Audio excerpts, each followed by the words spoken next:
say, throughout my life, my two greatest assets have been mental stability and being, like, really smart. I'm a very intelligent person. Because of my genius, okay? I went from very successful businessman to top TV star to President of the United States on my first try. I think that would qualify as not smart but genius, and a very stable genius at that. I had no idea what was happening, and other great geniuses had no idea what was happening.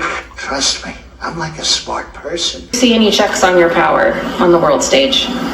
Is there anything that could stop you if you wanted to? Yeah, there's one thing, my own morality, my own mind. It's the only thing that can stop, and that's law. very good. I don't need international law. I'm not looking to hurt people. Note the similarities between this and the above quotation from Mein Kampf. The fusion of the politician and the thinker. That is what produces a hero, a world historical figure, an Alexander, a Caesar, a Napoleon. If there was in him, as Hitler had now come to believe, the same fusion, might he not aspire to their ranks?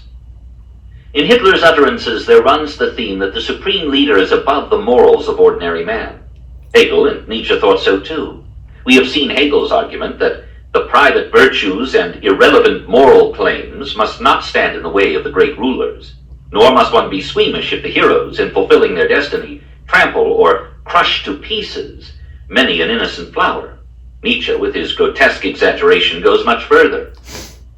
The strong men, the masters, regain the pure conscience of a beast of prey.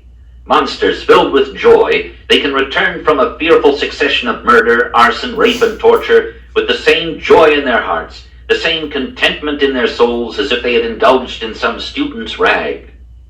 When a man is capable of commanding, when he is by nature a master, when he is violent in act and gesture, of what importance are treaties to him?